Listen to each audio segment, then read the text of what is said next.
नमस्कार दोस्तों, आप सभी का एक बार फिर से स्वागत है awesome study educational YouTube channel के सामान्य ज्ञान के एक और रोचक और ज्ञानवर्धक यात्रा में।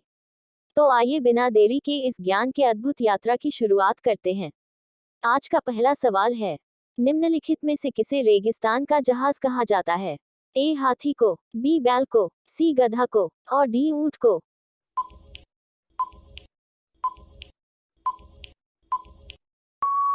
सही जवाब है डी ऊंट को। ऊंट अपने डील डॉल की खूबियों की बदौलत ऐसे वातावरण को आसानी से सह लेते हैं और वहां के जनजीवन के मुख्य ट्रांसपोर्ट भी हैं।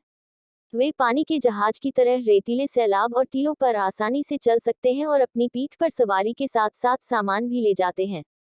यही कारण है कि उन्हें रेगिस्तान का जहाज भी कहा जाता है। अगला सवाल है, दूध की शुद्धता किस यंत्र द्वारा मापी जाती है? ए मैनोमीटर, बी हाइड्रोमीटर, सी लेक्टोमीटर, डी फेदोमीटर।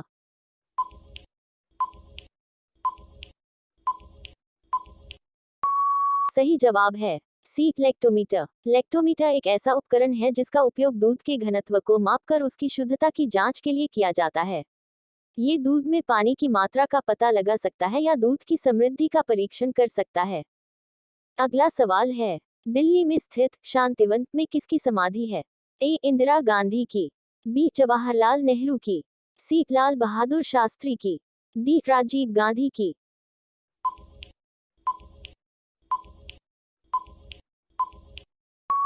सही जवाब है बी जवाहरलाल नेहरू की। शांतिवन में भारत के प्रथम प्रधानमंत्री श्री जवाहरलाल नेहरू की समाधि स्थित है।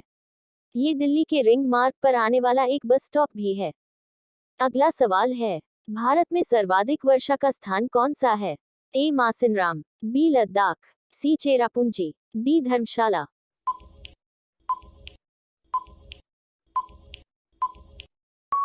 सही जवाब है ए मासिनरा। दुनिया में सबसे ज्यादा नमी वाले जगह के तौर पर Guinness book of world records में भारत के मेघालय में मासिनराम का नाम दर्ज है। यहाँ बंगाल की खाड़ी की वजह से काफी ज्यादा नमी है और 1491 मीटर की ऊंचाई वाले खासी पहाड़ियों की बदौलत यह नमी संघनित भी हो जाती है। यहाँ औसतन सालाना बारिश 11,871 मिलीमीटर होती है। अगला सवाल है, शिक्षक दिवस कब मनाया जाता है? ए 8 सितंबर, बी 16 अक्टूबर, सी 5 सितंबर, डी 27 सितंबर।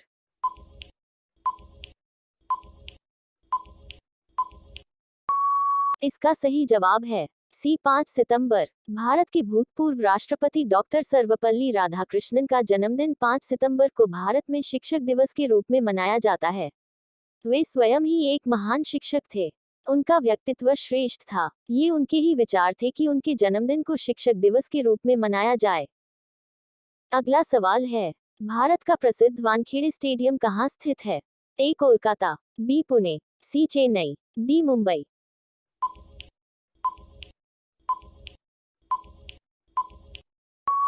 सही जवाब है डी मुंबई। मुंबई स्थित वानखेड़े स्टेडियम का नाम राजनेता शेषराव कृष्णाराव वानखेड़े के नाम पर रखा गया है, जो एक बेहतरीन क्रिकेट प्रबंधक भी थे। इस स्टेडियम को साल 1974 में स्थापित किया गया था। अगला सवाल है, भारत के राष्ट्रीय मिठाई का नाम है? ए जलेबी, बी गुलाब जामुन, सी रसगुल्ला, डी बर्फी।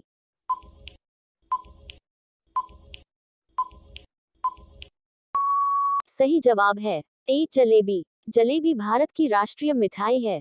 सामान्य रूप से तो जलेबी सादी ही बनाई व अधिमान की जाती है, पर छेना व खोया जलेबी को भी लोग बड़े चाव से खाते हैं। अगला सवाल है, अर्थशास्त्र किनकी रचना थी? ए चंद्रगुप्त, बी मौर्य सिकंदर, सी चाणक्य, डी इनमें से कोई नहीं।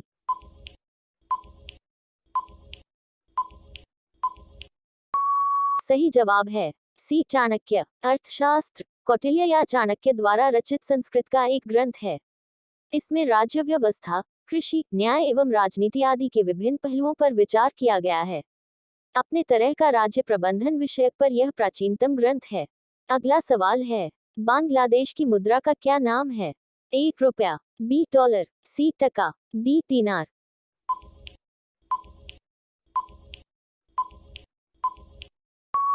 सही जवाब है सी टका। मुद्रा पैसे या धन के उस रूप को कहते हैं जिससे दैनिक जीवन में क्रय और विक्रय होती है।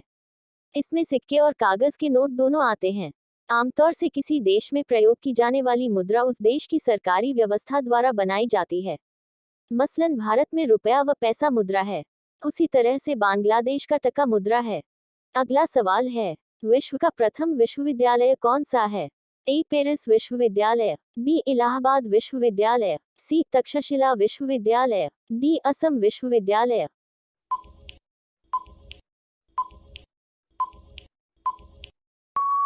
सही जवाब है सी तक्षशिला विश्वविद्यालय। तक्षशिला विश्वविद्यालय वर्तमान पाकिस्तान के रावलपिंडी से 18 मील उत्तर की ओर स्थित था।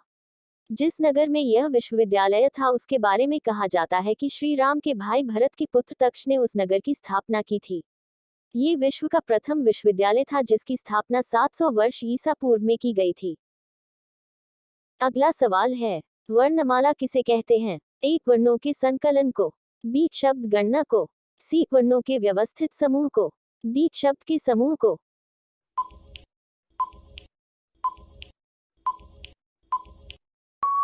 सही जवाब है सी वर्णों के व्यवस्थित समूह को। वर्णों को व्यवस्थित करने के समूह को वर्णमाला कहते हैं। हिंदी में उच्चारण के आधार पर 52 वर्ण होते हैं। इनमें 11 स्वर और 41 व्यंजन होते हैं। लेखन के आधार पर 56 वर्ण होते हैं। इसमें 11 स्वर, 41 व्यंजन तथा 4 संयुक्त व्यंजन होते हैं।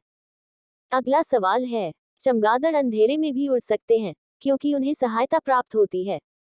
ए अल्ट्रावायलेट वेव से, बी अल्ट्रासोनिक वेव से, सी रेडिएशन से, डी स्पेशल रेटिना से।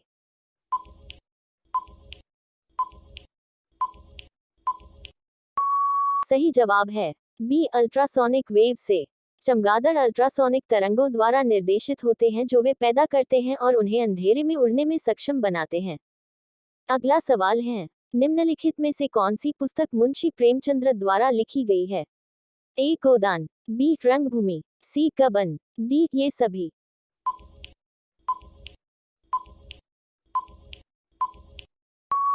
सही जवाब है डी ये सभी। मुंशी प्रेमचंद हिंदी और उर्दू के महानतम भारतीय लेखकों में से एक थे। मूल नाम धनपत राय श्रीवास्तव, प्रेमचंद को नवाब राय और मुंशी प्रेमचंद के नाम से भी जाना जाता है। अगला सवाल है, संविधान की कुंजी किसे कहा जाता है? ए प्रस्तावना को, बी संवैधानिक उपचारों को, सी मौलिक अधिकारों को, डी उपरोक्त में से कोई नहीं।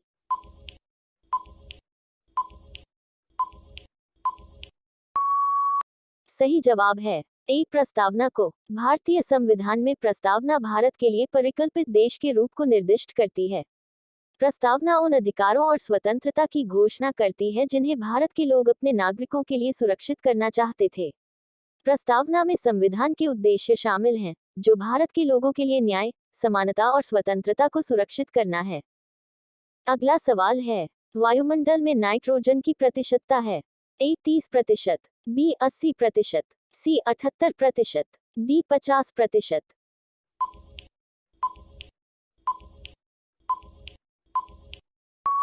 सही जवाब है सी 78%। वायुमंडल में विभिन्न गैसों का मिश्रण, जल वाष्प और एरोसोल पाए जाते हैं। इन गैसों में सबसे ज्यादा मात्रा में नाइट्रोजन का अनुपात पाया जाता है जो कि 78.08% है। अगला सवाल है, द्रव की बूंद की आकृति गोलाकार होने का कारण है? ए श्यानता, बी अल्प भार, सी पृष्ठ तनाव, डी वायुमंडलीय दाब।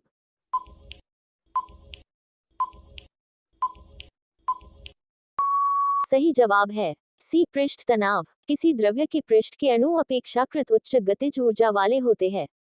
अतः द्रव्य की प्रकृति वह आकार प्राप्त करने की होती है जिससे पृष्ठ पर अणुओं की संख्या कम हो जाए अर्थात ऊर्जा में कमी आती है। गोले के पृष्ठ का क्षेत्रफल न्यूनतम होता है जिसके कारण उसका पृष्ठ तनाव कम होता है, इसलिए द्रव्य की बूंदें गोलाकार होती है। अगला सवाल है, झारखंड में किस जनजाति की संख्या सर्वाधिक है? ए कोरबा, बी उराव, सी मुंडा, डी संथाल।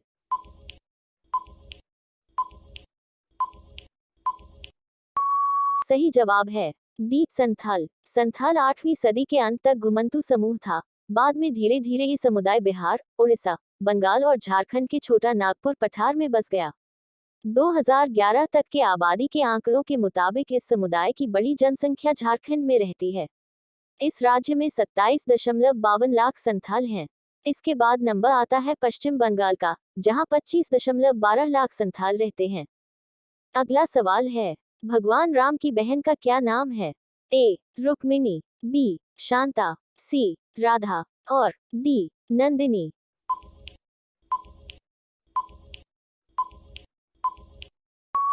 सही जवाब है बी शांता। भगवान राम की सबसे बड़ी बहन जिनका नाम शांता था वो महाराजा दशरथ और कौशल्या की पुत्री थी। वह शांता सर्वगुण संपन्न थी और सभी क्षेत्रों में निपुण थी। ऐसा माना जाता है कि राजा दशरथ ने अपनी पुत्री शांता को अपने एक घनिष्ठ मित्र इंगदेश के राजा रोमपद को गोद दे दिया था। अगला सवाल है, कौन सा पुष्प 36 वर्ष में एक बार फूलता है? ए गुलाब का, बी कमल का, सी नागपुष्प का और डी चमेली का।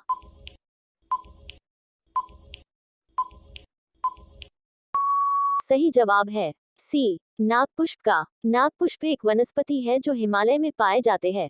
ये देखने में शेषनाग की तरह ही दिखती है। नागपुष्प एक दुर्लभ पौधा है जो भारतवर्ष में ही पाया जाता है। इसके 14 पंखुड़ी होते हैं और ये देखने में नाग के फन की तरह होता है। ये पुष्प 36 वर्ष में खिलता और देखने को मिलता है। अगला सवाल है, दिल्ली से पहले भारत की राजधानी कहाँ पर थी? ए कोलकाता, बी लखनऊ, सी कानपुर, डी आगरा।